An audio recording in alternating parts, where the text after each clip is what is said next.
एक पंडित जी थे, उनके घर में बहुत अच्छे बेचारे सीधे सज्जन पंडित जी थे, बड़े भक्त थे। एक बड़े अच्छे महापुरुष थे श्री भगवान दास जी महाराज, व्यास जी पुजारी, वो सुनाते थे इस घटना। एक ब्राह्मण देवता थे, बड़े विद्वान थे और बड़े सरल थे, खूब भजनानंदी थे।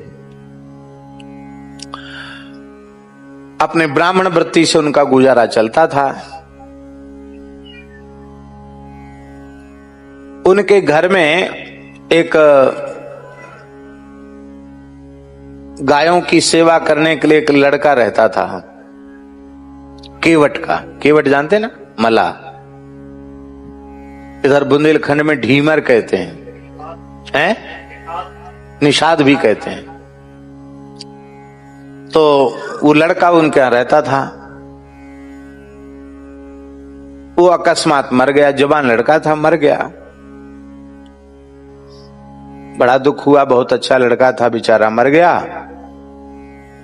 गो सेवा करता था।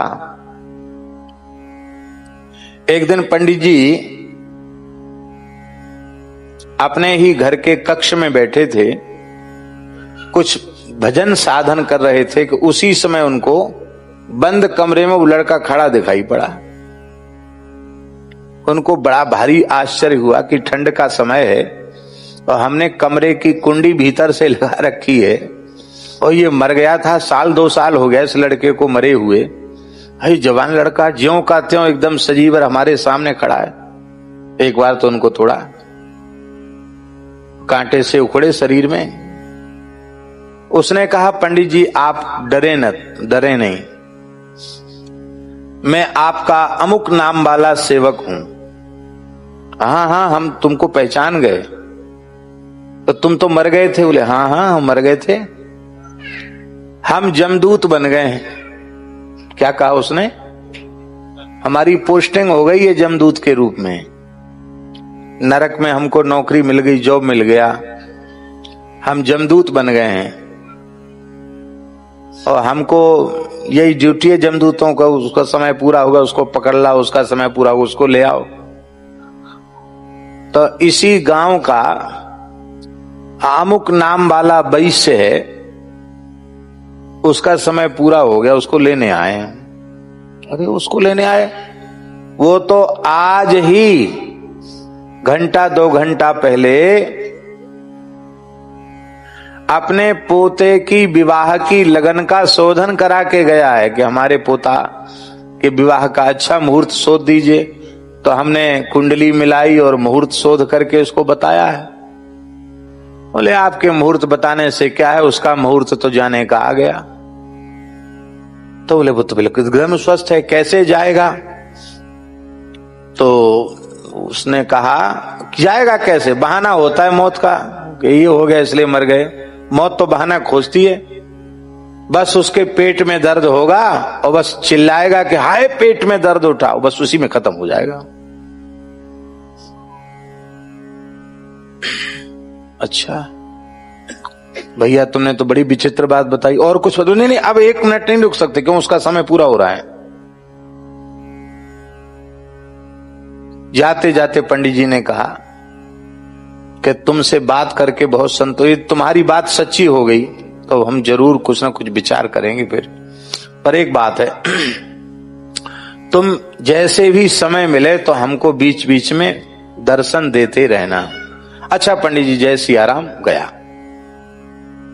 थोड़ी ही देर, मोहल्ले की ही बात थी, थोड़ी देर में मोहल्ले में से रोने गाने की आवाज आई। क्या हुआ क्या हुआ? अरे बोले हुआ क्या, शेठ जी अच्छे भले थे, ब्यारू भी कर लिए थे, अब बस पता नहीं क्या हो गया, पेट में इतनी जोर का दर्द हुआ कि बस तड़पते तड़पते दम तोड़ दिया। डॉक्टर वैद्य आमे उसके पहले तो चले गए, ठंडे हो गए, शांत हो गए। और उनको लगा कि हाँ बात तो एकदम सही, कोई कल्पना नहीं थी, एकदम बात सही निकली। तो अब वो जमदूत जो मर गया था ना, लड़का जमदूत बन गया था, वो कभी कभी पंडित जी के पास आ जाता था। थोड़ा सा समय होता तो आ जाता, 1-2 मिनट 3 मिनट के लिए आता, अब चला जाता। तो एक दिन पंडित जी ने पूछा कि भैया एक बात तो बताओ, तुम्हारे नरक के कानून क्या? रे बोले महाराज बहुत लंबी चौड़ी कथा है, आप थोड़ी देर में उसको बताया नहीं जा सकता और हमको फुर्सत नहीं है और थोड़ी देर की बात है नहीं। अच्छा एक बात तो बताओ, तुम जमदूत कैसे बन गए? तो हंसा, बोले अच्छा आज एक बात बता देते हैं तुमको, जमदूत कौन बनता है? बोले जो पाप कर्म करके भयंकर नरकों में जाता है और नरकों में यातनाएं भोग करके फिर 84 लाख योनियों के चक्कर में पड़ता है, फिर भगवान करुणा करके उसे मनुष्य बनाते हैं, फिर पाप कर्म में लगता है, फिर नरक जाता है, फिर 84 लाख के चक्कर में पड़ता है, फिर भगवान करुणा करते, फिर मनुष्य बनाते हैं, फिर पाप करता, फिर नरक जाता है। ऐसी नरक के कम से कम 100 चक्कर जब लगा लेता है तो जमराज कहते हैं भैया ये नरक का बड़ा भारी भक्त है, भगवान इसको बार बार अवसर कल्याण का देते हैं पर ये घूम फिर के यहीं आ जाता है। बोलते अब तुमको अलग से ट्रेनिंग देनी नहीं पड़ेगी, क्योंकि किस नरक में कैसा कैसा दंड भुगवाया जाता है पापियों को सब तुम्हें पता है, अलग से पढ़ाई लिखाई करनी नहीं पड़ेगी, दंड तुमको देना नहीं पड़ेगा, सिखाना पड़ेगा नहीं। अब तुम ऐसा करो कि अब नरक तो तुमको काटना ही है, अब तुमको यहीं जमदूत बना देते हैं, जब तक तुमको है तब तक यहीं कुछ सेवा करो। जैसे बहुत लंबे जो कैदी होते हैं, पुराने कैदी, उनको कोई न कोई काम दे दिया जाता है जेल में कि भाई अब तुम ये काम करो, ये विभाग संभालो, वो यही व्यवस्था है। तो बोले हमारा ये 100वां जन्म था नरक जाने का, इसलिए हमको जमदूत बना दिया गया। पंडित जी बोले अच्छा ठीक है, फिर जल्दी आना कभी। बोले हाँ फिर आएंगे। फिर क्षेत्र में कोई काम हुआ, फिर आया वो। तो ऐसी सत्संग होता था उस जमदूत के साथ। तो अब की बार पंडित जी ने पूछा अच्छा एक बात बताओ कि जमलोक की यातना तो बहुत भयंकर है, उससे बचने का कोई उपाय है क्या? उपाय तो है क्या? बोले जो मस्तक पर ऊर्ध्वपुंड धारण करता है, जिसके गले में तुलसी की माला होती है और जो निष्ठा पूर्वक एकादशी का व्रत करता है और श्री राम नाम का जप करता है, वो व्यक्ति कभी नरक नहीं जाता है। कथनचित उसके कोई पाप भी बन जाए तो वो पाप किसी न किसी प्रकार से इसी जीवन में भुगा करके वो चला जाएगा भगवान के यहाँ, उसको नरक में यातना नहीं होती। उससे कोई गलती बनी है तो वो भोगे न भोगे, ये भगवान का विभाग है, हमारे जमलोक में उसका कोई विचार नहीं है।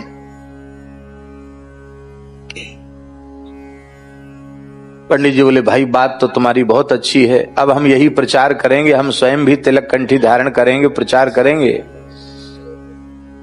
ऐसे ही आते रहना। एक बार फिर आया वो जमदूत। तो पंडित जी ने कहा अच्छा भैया एक बात है, तुम कभी अपने मालिक से, जमराज से, जब वो प्रसन्न हो तो हमारे लिए पूछ लेना, हमारे लिए पूछ लेना। क्या पूछ लेना? बोले हमारे गांव के पंडित जी हैं, वो जीते जी स्वर्ग नरक देखना चाहते हैं, तो आप कृपा करके दिखा दीजिए। क्यों? क्योंकि पोथी पत्रा की बातों पर लोग विश्वास नहीं करते, और जीते जी नरक देख के आऊंगा जब मैं, तो यहां आकर आंखों देखा हाल सुनाऊंगा। जो विश्वास करेंगे वो करेंगे, नहीं करेंगे वो नहीं करेंगे, लेकिन इससे लोगों को लाभ बहुत हो जाएगा।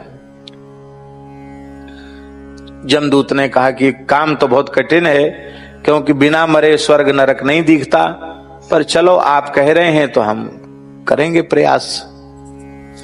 एक दिन की बात है कि जमराज उस जमदूत पर बड़े खुश हो गए। बोले तुम्हारा काम बहुत अच्छा है, एकदम कर्तव्य परायण हो, समय के पाबंद हो, तुम्हारे आज्ञा पालन में कहीं कोई कसर नहीं, हम खुश हैं। कुछ चाहिए तुमको तो मांग लो। हाँ महाराज जरूर चाहिए, हमारे गांव के पंडित जी हैं, वो जीते जी स्वर्ग नरक देखना चाहते हैं, सो कृपा करके आप दिखा दीजिए। जमराज बहुत जोर से हंसे। बोले किस लिए? इसलिए आंखों देखा हाल सुनाएंगे तो लोग कम से कम सावधान हो जाएंगे।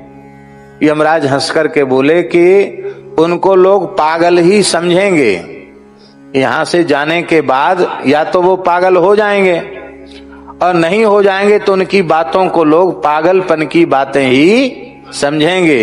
ये भगवान की प्रचंड माया है। कष्ट भोग कर भी जीव सब कुछ त्याग कर भगवान के शरणागत नहीं हो पाता। लेकिन चलो, हमने तुमसे प्रसन्न होकर कहा कि कुछ मांग लो, और तुमने मांगा तो जरूर, दुर्लभ चीज तो है पर मिलेगी।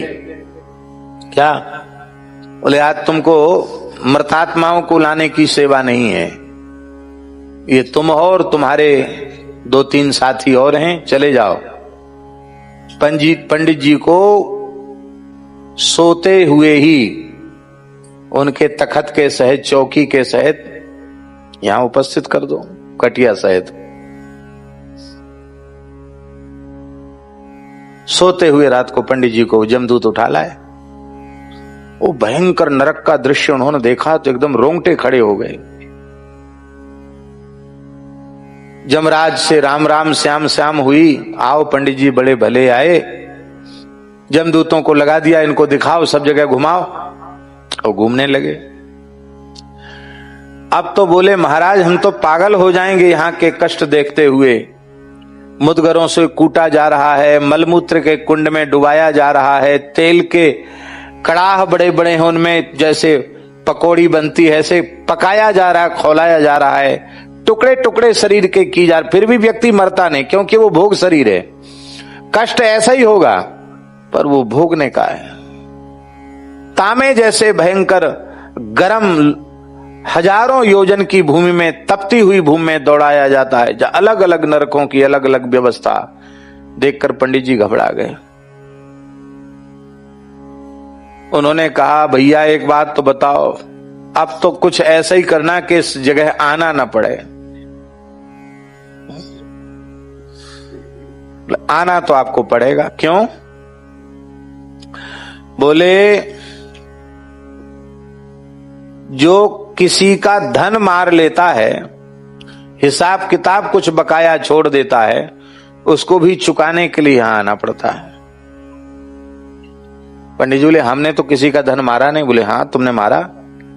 तुम्हारे गांव का चर्मकार है, उससे तुमने जूती बनवाई थी और 2 पैसा बकाया रह गए थे उसके, लेकिन उसके मांगने पर भी तुमने नहीं दिए। उसकी ईमानदारी के 2 पैसा बनते थे।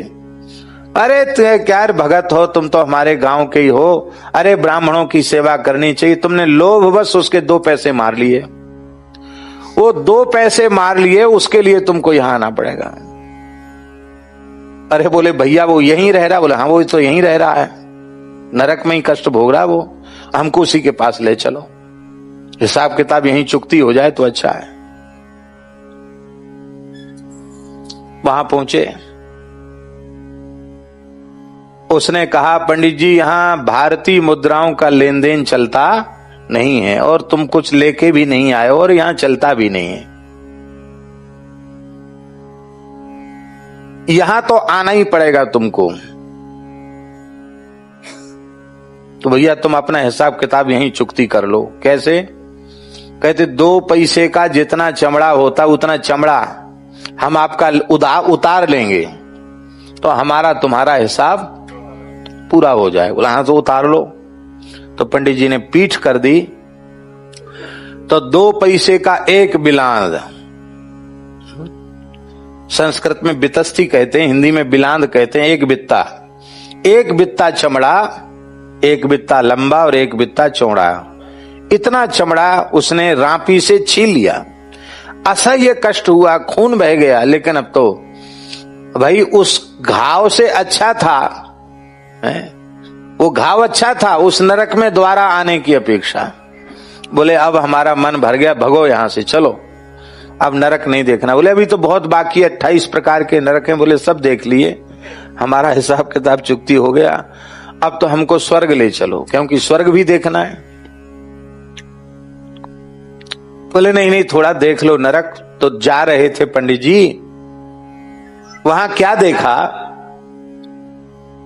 वहां वो हंस रहा है क्योंकि उसके यहां जन्म लेने वाला। पंडित जी बोले तो तमाशा देखना, कितनी देर बाकी जन्म में? बोले बस कुछ क्षण बाकी है, जैसे इसके खानदान की एक बहू हरिभक्त को जन्म देगी तुरंत निकल जाए। बोले देखेंगे जादू चमत्कार देखेंगे। खड़े रहे महाराज। देखते ही देखते वो निकला कुंड से बाहर और आकाश से फूलों की वर्षा हुई, शंखनाद सुनाई पड़ा। उसका वो मलिन देह पता नहीं कहां चला गया, दिव्य देह प्रकट हो गया, विमान में बैठ करके चला गया ऊपर। ओहो, बड़ा चमत्कार भैया, प्रत्यक्ष चमत्कार है। इसलिए ऐसा कुछ करो कि तुम्हारे घर में हरिभक्त जन्म लें। ये आप कर सकते हैं, आपके अधिकार की चीज है। आप चाहें तो ये हो सकता है।